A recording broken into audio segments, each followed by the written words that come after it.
पंचतत्व में विलीन हुए जगन्नाथ दा, नम आंखों से लोगों ने दी अंतिम विदाई। सबको बहुत याद आएंगे, अपने सरल स्वभाव से लोगों में बनाई पहचान।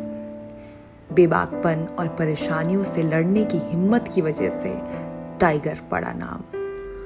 पद और पैसे का कोई घमंड छू नहीं पाया जगन्नाथ दा को। डुमरी विधानसभा क्षेत्र के लोगों को मानते थे अपना परिवार। जेएमएम के कैडर से लेकर शिक्षा मंत्री के पद तक का सफर कड़ी मेहनत से तय किया। बच्चों से था खास लगाव, समय समय पर इसको साबित करके दिखाया। बहुत याद आएंगे जगन्नाथ दा, अपने सरल स्वभाव से लोगों में बनाई थी पहचान।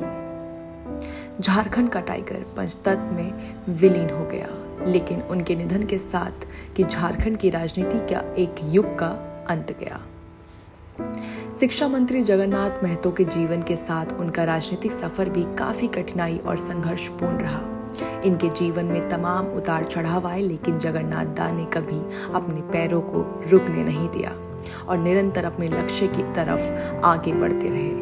उनके जीवन से लोगों को आगे बढ़ने की प्रेरणा मिलती रहेगी। उनके बेबाक बोली और परेशानियों से लड़ने की हिम्मत को देखकर लोग उन्हें टाइगर बुलाते थे। इसके साथ ही सबको अपना समझते थे, जिससे लोगों को अपनापन महसूस होता था, जिससे लोग प्यार से उनको दादा बोलकर अपना प्यार जाहिर करते थे। पद और पैसे का घमंड छू नहीं पाया जगन्नाथ महतो को।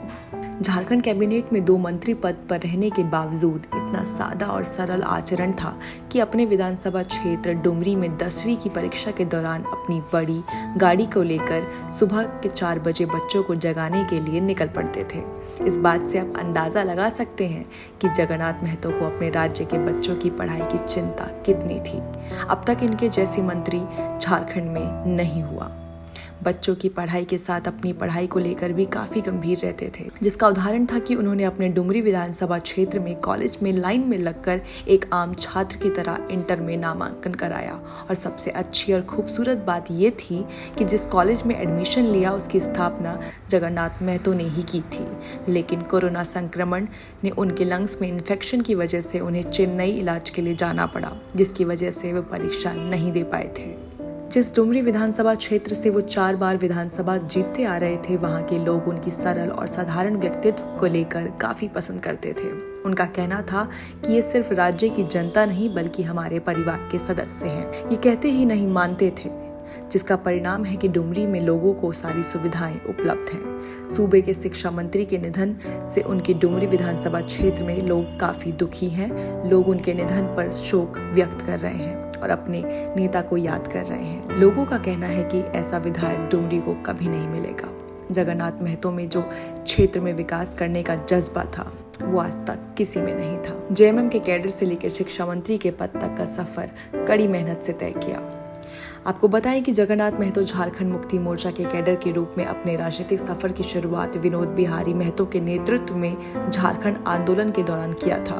विनोद बिहारी महतो के निधन के बाद लगातार राजनीतिक क्षेत्र में सक्रिय रहे। पहली बार 2000 में समता पार्टी के बागी उम्मीदवार के रूप में डुमरी विधानसभा क्षेत्र से विधानसभा चुनाव लड़ा और 20,500 वोट हासिल किए। चुनाव में हार के बाद वो झारखंड मुक्ति मोर्चा में शामिल हुए और साल 2005 में हुए विधानसभा चुनाव में डुमरी विधानसभा क्षेत्र से भारी वोटों से बहुमत पाकर विजयी हुए।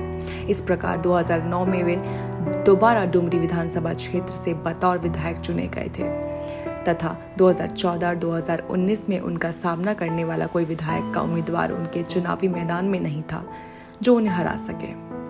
2014 और 2019 में भी डुमरी विधानसभा से भारी मतों से विजयी हुए। लगातार डुमरी विधानसभा क्षेत्र से वो 4 बार विधायक बने। 2019 में जेएमएम की सरकार बनी, जिसमें उन्हें बतौर स्कूली शिक्षा और मद निषेध मंत्री का पदभार दिया गया। ऐसी तमाम जानकारियों के लिए देखते रहिए आशीष शुक्ला के साथ न्यूज़ पोस्ट।